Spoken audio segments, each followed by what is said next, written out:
Welcome into Mavericks Today by Chat Sports. I'm Jeffrey Cooperstein. Just wanted to give you guys a quick little injury update on what's going on with not only Dereck Lively, but PJ Washington, who has been added to the injury report. Let's start with Dereck Lively, who was injured apparently in warmups ahead of the game against the Indiana Pacers.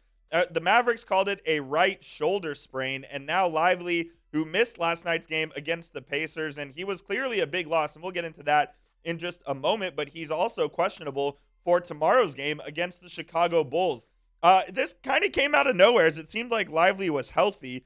He was a late scratch last night against the Pacers, but questionable to play in the game against the Bulls. And it's clear that the Mavericks need him because last night, Daniel Gafford got absolutely cooked. And then when he came out of the game, the Mavs really had no answer. They tried to bring Dwight Powell as the first big off the bench, and it's clear Dwight Powell just simply can't play those extended minutes. So the Mavs ended up going small. At times, they used PJ Washington at the 5. At times, they used Naji Marshall at the 5. So behind Lively and Gafford, which at their best is one of the best center tandems in the NBA, the Mavs really don't have an answer there. And when Indiana went and played small, the Mavs tried to match them, and it just didn't work out. This team is built to play with two centers at all times, and you need that tandem of Lively and Gafford. I mentioned this stat before on the show, but when those guys score 20-plus points, the Mavericks rarely lose a game. Daniel Gafford, he was only 3 for 3 last night. He was pretty much ineffective on the defensive end. He had some decent offensive, buckets there against Miles Turner, against Pascal Siakam, and the likes of Indiana. But man, when he can't move on defense and his versatility isn't able to be used on both ends of the floor, the Mavericks really have a problem. And hopefully this Lively injury is nothing serious. It sounded like he had an MRI. And for him to be listed as questionable for this game against Chicago, that makes me feel pretty optimistic that this is nothing serious and that the Mavericks avoided what would have been pretty clear disaster if he was out for an extended period of time. What is your concern level on the Dereck Lively injury? Scale it from 1 to 10 down in the comments below. This is going to be the pinned comment on today's show, so when you get hit with the YouTube ad break, go on down there and get your votes in. What is your concern level on Dereck Lively? My concern level is probably, about a 4.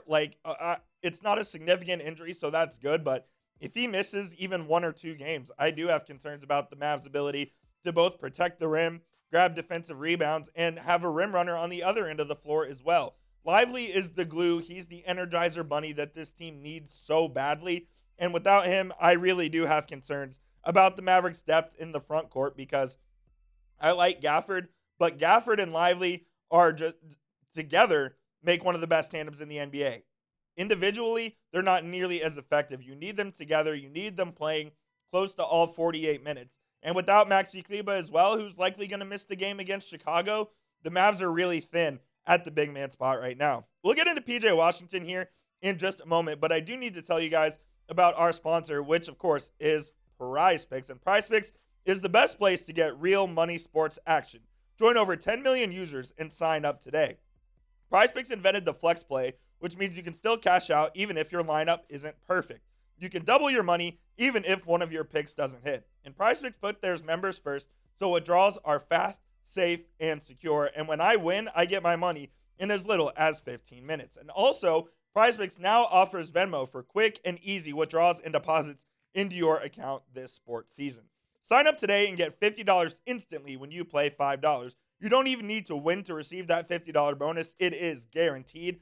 And PrizePicks also offers weekly promotions that could lead to big payouts, like Taco Tuesday, where each Tuesday, PrizePicks discounts select player projections up to 25% to provide even more value for your lineups. Download the PrizePicks app today and use code CLNS to get that $50 bonus when you play your first $5 lineup. Again, download the app today and use code CLNS to get that $50 bonus when you play your first $5 lineup. You don't even need to win to receive that bonus. It is guaranteed. PrizePicks, run your game. That link will be clickable in the comments and the description of today's show. All right, let's move on to PJ Washington, who is listed as out for the game against the Chicago Bulls with a right knee sprain. And I got to tell you, man, I knew there was something wrong with PJ Washington simply because he was absolutely horrible in that game against the Indiana Pacers. He could not put a foot right on the offensive end. There were at least 4 layups that he missed that he usually makes in his sleep. He wasn't even close from 3-point range. He airballed 1 or 2 of them, and the other ones were off the back rim, front rim. He wasn't even close. And while he did put in a really good defensive effort, had double-digit rebounds in that game, they need him to get going on the offensive end just to add another dynamic part to this offense, which already has Doncic, Irving, and Thompson.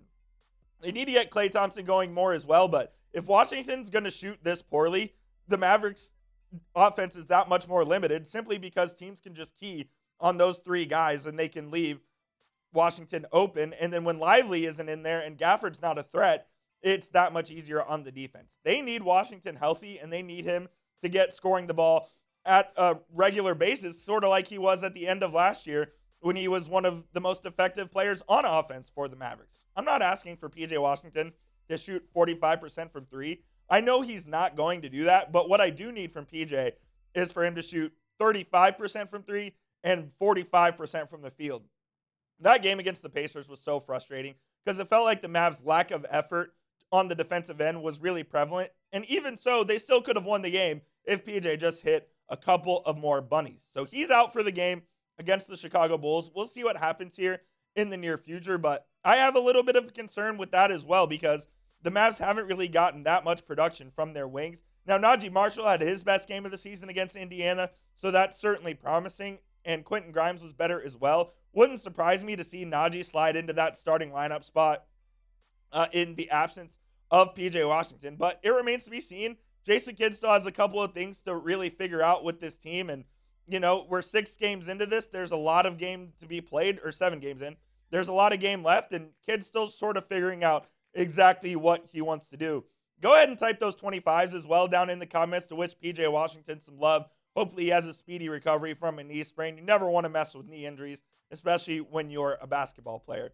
Join us live. We will be doing a Mavericks versus Bulls watch party. Can't wait for that.